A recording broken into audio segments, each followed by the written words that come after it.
Welcome to stone dictation. Dictation 5 second बाद शुरू होगा। Ready start. सभापति महोदय, जिस भावना से मैंने यह बिल पेश किया है उसके महत्व को सरकारी और विरोधी पक्ष दोनों ने एक मत से अनुभव किया है कि देश में बेकारी की समस्या एक भयंकर रूप धारण कर रही है और इसके कारण हमारे देश का विकास, चाहे वह सामाजिक हो, आर्थिक हो या सांस्कृतिक हो, रुका हुआ है। पिछले 55 वर्षों से इसी परिस्थिति का निर्माण होते हुए हम देख रहे हैं। मंत्री महोदय ने यहाँ पर अभी कहा कि राष्ट्रपति इस काम को नहीं कर सकते हैं क्योंकि यह उनके अधिकार के बाहर है। आप जब भी यह देखते हैं कि किसी राज्य में वहाँ की व्यवस्था, वहाँ का विकास ठीक नहीं हो रहा है तो उस राज्य में राष्ट्रपति का शासन लागू कर देते हैं। जब किसी राज्य में अराजकता फैल रही हो, विकास का काम समाप्त हो गया हो और वहाँ के नेता जिम्मेदारी से काम न करते हों तो वहाँ पर राज्यपाल का शासन लागू कर दिया जाता है। ऐसे अनेक उदाहरण हमारे देश में मौजूद हैं। इसी प्रकार हमारे राष्ट्रपति सबसे ऊंचे अधिकारी हैं और अगर देश में इस तरह की स्थिति काफ़ी समय तक चलती रही तो राष्ट्रपति को आपातकालीन स्थिति में इस देश की सुरक्षा के लिए, इस देश की प्रगति के लिए सारी जिम्मेदारी अपने हाथ में ले लेने का अधिकार है। हमारे भाइयों ने बहुत से उदाहरण दिए कि राज्यों में संयुक्त सरकारें नहीं चलीं, लेकिन उनके पीछे राजनीतिक मामले थे। अगर कोई राजनीतिक पार्टी जिम्मेदारी से काम नहीं करती तो संविधान में यह स्पष्ट है कि उस राज्य की सारी जिम्मेदारी राष्ट्रपति की है। मैं आपको एक उदाहरण देना चाहता हूँ। संविधान में आदिवासी हरिजनों की उन्नति के लिए प्रण किया गया था कि 10 वर्ष में उनकी सामाजिक तथा आर्थिक स्थिति को सुधार देंगे, लेकिन यह सरकार उसमें भी असफल रही। इस समय को 4 बार 10-10 साल के लिए बढ़ाया जा चुका है, लेकिन फिर भी उनकी आर्थिक और सामाजिक उन्नति नहीं हो रही है। इसमें यह सरकार बिल्कुल असफल रही है। पिछले सत्र में इस विषय पर सरकार के विरुद्ध अविश्वास का प्रस्ताव भी आया था।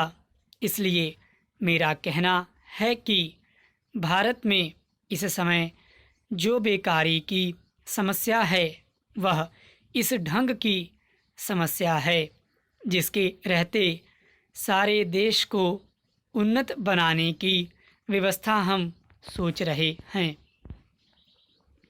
सभापति महोदय, वह केवल एक स्वप्न ही रह जाएगा।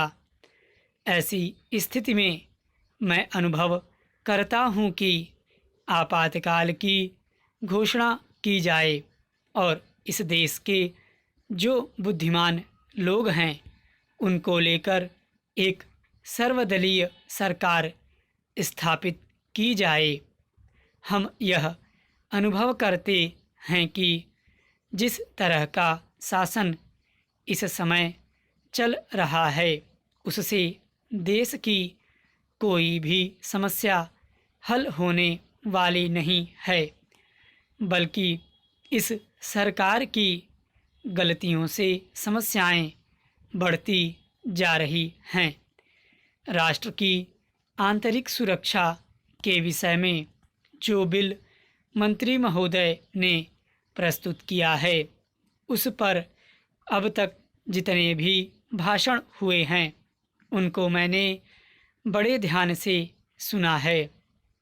माननीय सदस्यों ने व्यक्तिगत स्वतंत्रता की लपेट में बहुत सारी बातें कही हैं और हमारे दल की ओर इशारा करते हुए कहा कि हम भी इसके औचित्य के संबंध में फिर से विचार करें।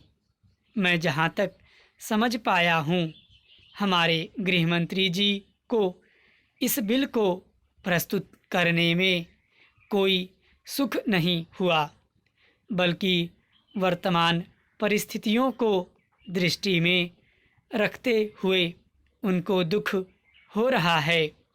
आज जब हम नागरिक सुरक्षा, व्यक्तिगत सुरक्षा और स्वतंत्रता की बात करते हैं तो सबसे पहले उसमें व्यक्तिगत सुरक्षा की बात आती है। प्रत्येक नागरिक इस राष्ट्र की अपनी सत्ता में रहकर सुरक्षित रहना चाहता है।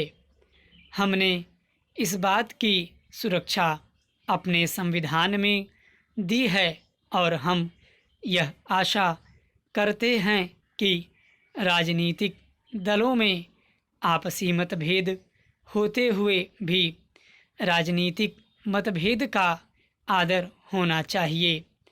मतभेद होते हुए भी शांति और सुरक्षा बनी रहनी चाहिए।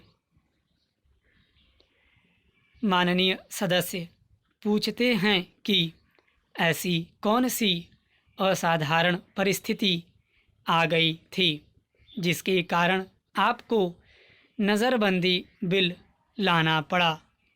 मैं आपसे कहना चाहता हूँ कि क्या ही अच्छा होता यदि नेहरू जी की उस बात को जो उन्होंने लोकतंत्र के संबंध में बहुत वर्ष पहले कही थी आज भी स्मरण रखते। उन्होंने एक बार कहा था कि लोकतंत्र के संचालन और दायित्व निर्वाह में अगर किसी प्रधानमंत्री को बार बार पीछे मुड़कर देखना पड़े कि कोई छुरा तो नहीं भोंक रहा है, यह कोई अच्छी बात नहीं है।